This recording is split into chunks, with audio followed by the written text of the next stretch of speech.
Welcome back, and now for the news in detail. A fresh spate of rockets have targeted the Taji Air Base housing American and the British troops north of Baghdad. A spokesman for Iraq's Joint Operations Command, Tehseen Al-Khafaji, says 2 Iraqi air defense personnel are wounded and in critical condition. This rare daytime attack comes 3 days after a similar attack that killed 2 American military personnel and a British soldier. On Friday, the U.S. responded with airstrikes on arms depots, killing 5 members of Iraq's security forces and 1 civilian. This is the 23rd such attack on American troops since October 2019, after the U.S. assassinated Iran's top commander Qasem Soleimani in Iraq. The U.S. has blamed hardline elements of the armed Hashd al-Shabi network for these attacks. Washington has repeatedly expressed frustration Baghdad is not doing enough to prevent rocket attacks targeting U.S. troops and diplomats. Turkey says it has killed 11 militants from the Kurdistan Workers' Party in northern Iraq. The Defense Ministry says the PKK terrorists were killed during an air-backed operation in Medina region. It says such operations will continue without slowing down. Earlier, the ministry said over 400 Kurdish militants have been killed in northern Iraq over the past 5 months. Turkey holds the PKK responsible for the deaths of some 40,000 people in a 30-year conflict. Moving on to Libya, where the government of National Accord says it has killed 25 soldiers from General Khalifa Haftar's LNA forces while thwarting attacks in South Tripoli. A statement from the government spokesperson Mohammed Genono said 4 military vehicles from the Eastern Army were destroyed.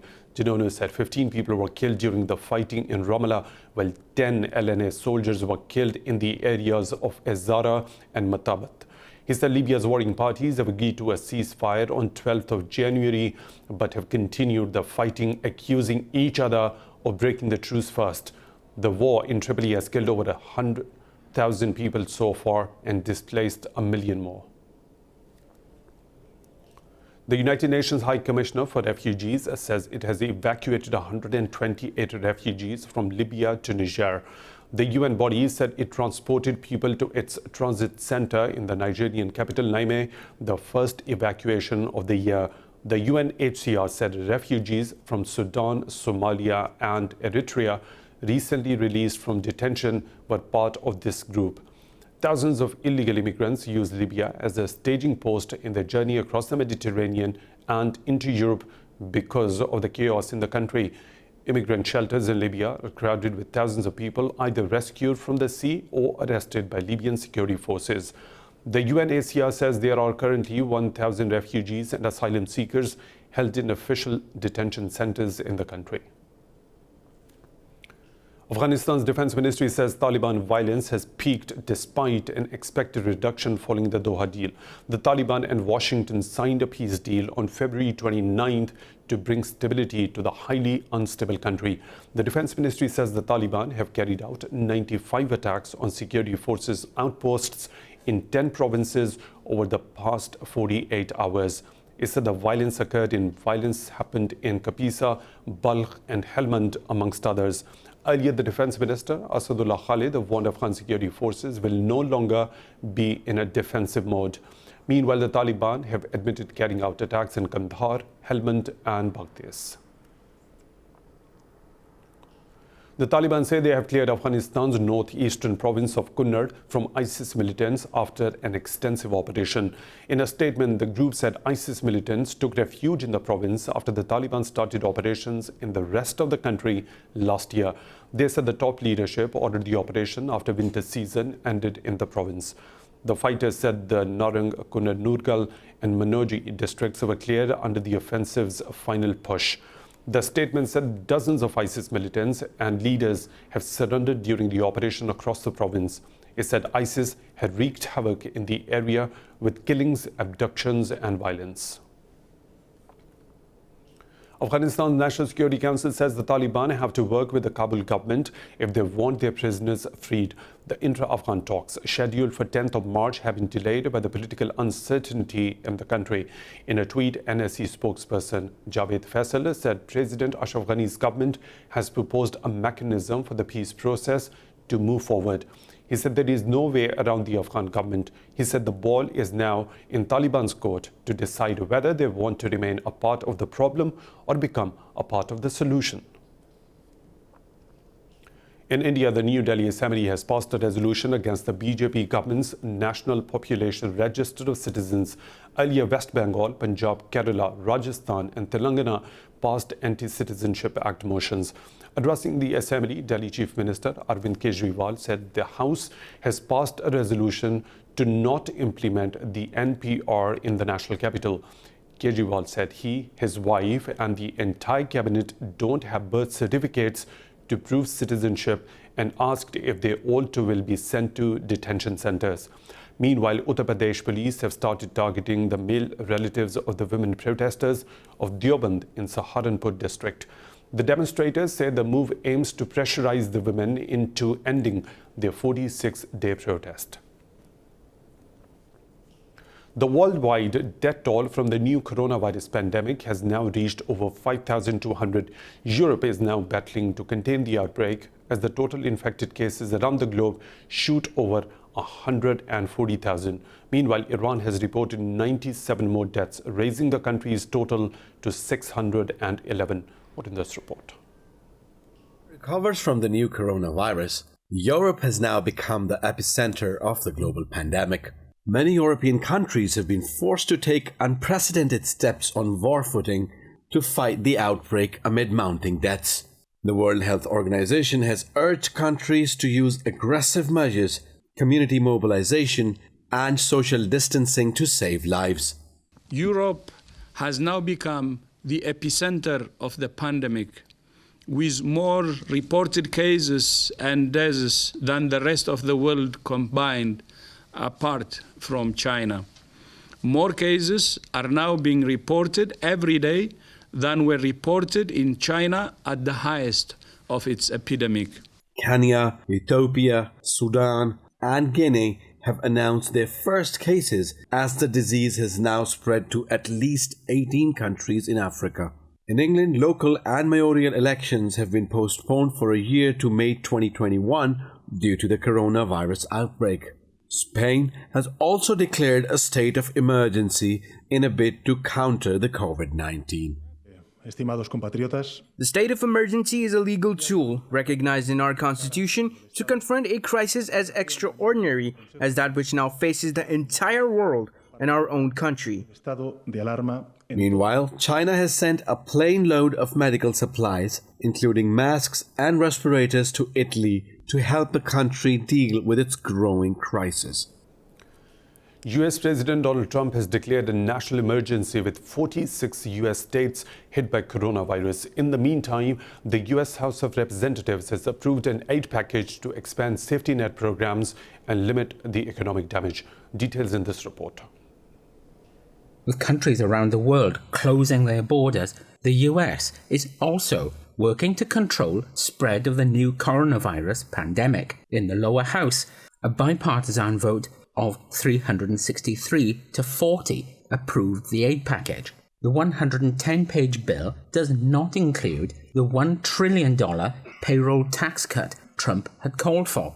Trump said the US will build up its strategic petroleum reserve to help energy producers struggling from the drop in prices. Speaking in Washington, Trump said the move will open up $50 billion of government funds to assist states, territories, and localities. And in the coming weeks, we will all have to make changes and sacrifices, but these short-term sacrifices will produce long-term gain. And again, I've said we're learning a lot for the future, and future problems like this, or worse, it could get worse. The next 8 weeks are critical. We can learn, and we will turn a corner on this virus. Meanwhile, a large number of Washington, D.C.'s tourist sites have been closed. White House tours have been called off, while the Kennedy Center has suspended all performances until the end of the month. We knew we just had to close it down. It is really sad. It's really tough for our patrons, our artists, and our staff. But we really think it's the most important thing to do to be a part of this larger effort to contain this virus. The state of Louisiana has delayed its Democratic presidential primary until June the 20th. Voting in Arizona, Florida, and Illinois will still go ahead as planned.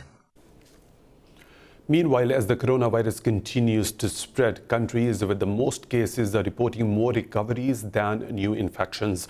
The World Health Organization has estimated the virus only has a mortality rate of 3.4%.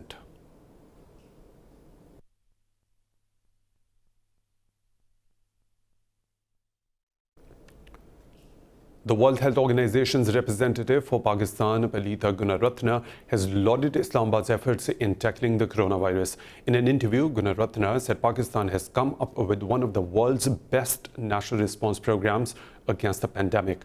The official said the government of Pakistan is implementing its plan against the disease very effectively. Meanwhile, Pakistan has positively responded to India's proposal of a SAARC video conference on fighting the coronavirus. The Foreign Office said Islamabad has communicated that Health Advisor Dr. Zafar Mirza will be available to participate in the video conference.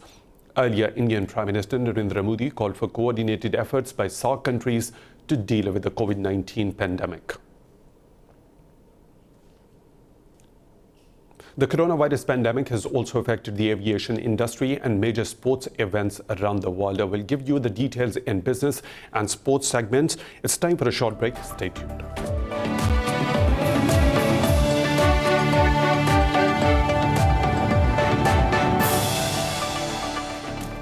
Welcome back. South Sudan now has a new unity government, but communal violence rages in the state of Jonglei in the country's east. Fights between Noor and Middle communities have left towns destroyed and filled hospitals with injured and dead. More in this report. Bangacho is waiting for surgery in South Sudan's capital, Juba. Rival herdsmen attacked his group while they were resting, just as they prepared to raid cattle themselves. Different communities are fighting over land, livestock and revenge, a separate conflict from the 6-year civil war that has just ended. 3 of Korba's companions were shot dead. The 20-year-old was lucky to survive, though seriously wounded. I was shot in the shoulder and passed out. When I woke up, I had been shot in the thigh and then later in the leg.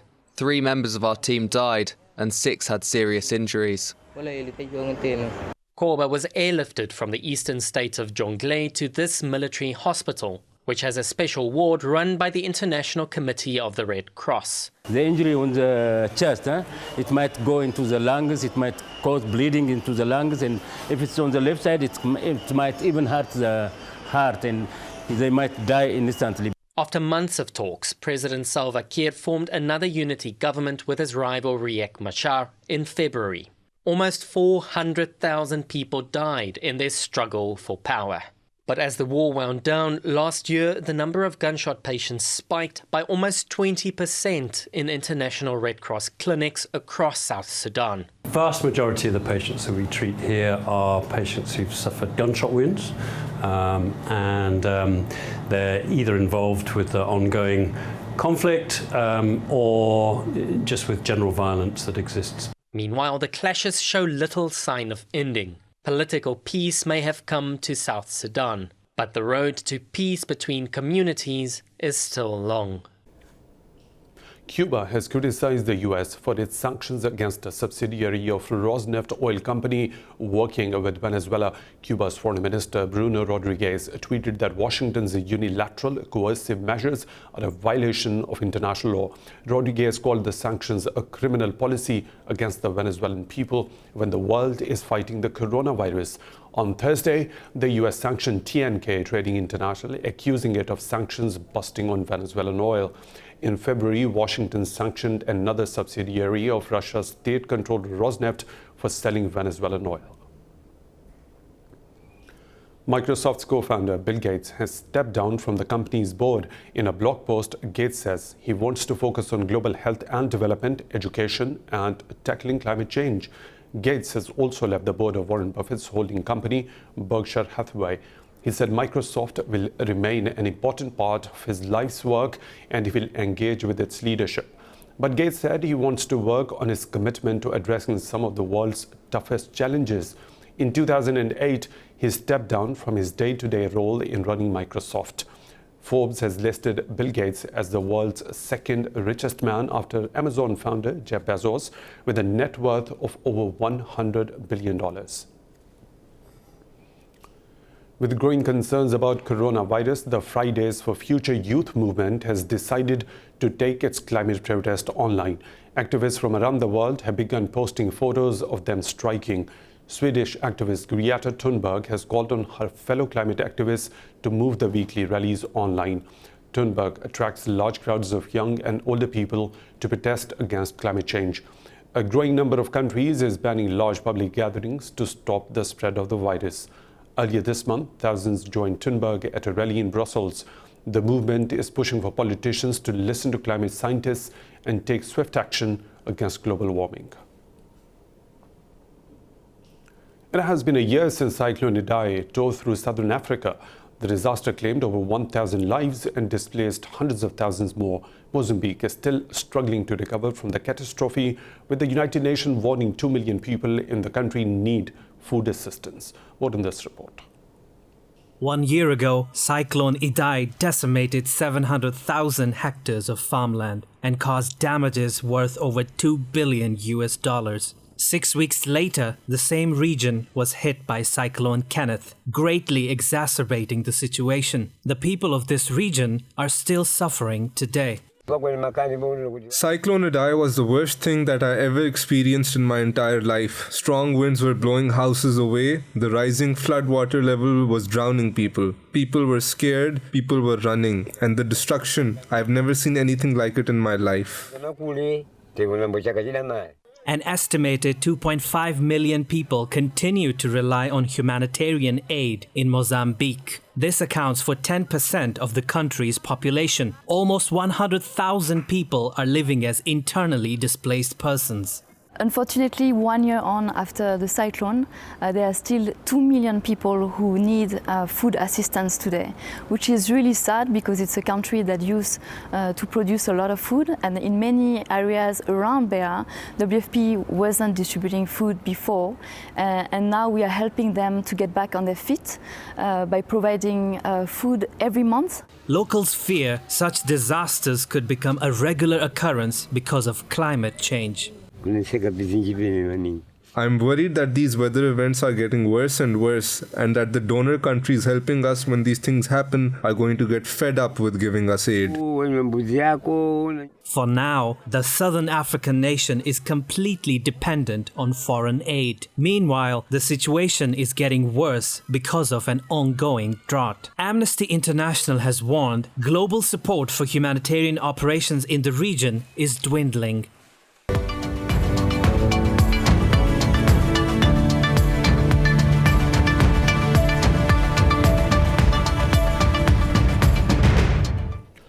The International Air Transport Association says the coronavirus crisis could cause the collapse of major international airlines if it lasts another 3 months. The airline industry body has urged the governments to support transatlantic carriers hit by cash flow problems. The IATA CEO Alexander De Juniac says the crisis could spark more consolidation in the beleaguered industry.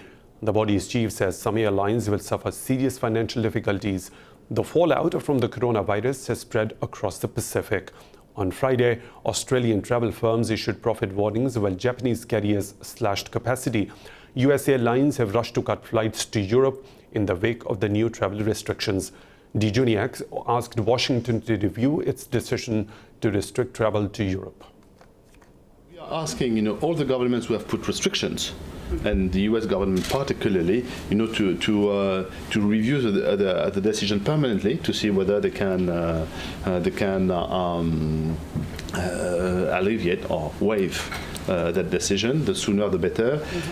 Additionally, we are asking governments, to permanently assess the economic consequences of these type of measures. Lebanon's Hezbollah movement says it can accept an IMF financial rescue package for Beirut under reasonable conditions. Hezbollah has previously strongly opposed foreign interference in the country's crisis-hit economy. Hezbollah's chief, Hassan Nasrallah, said there is no problem with any help if it does not impose conditions that harm the country's interests.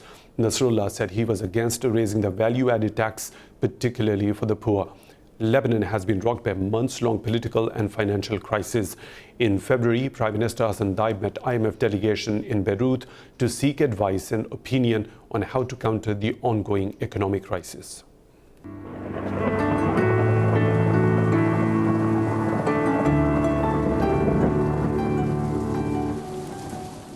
Another weather situation from around the globe.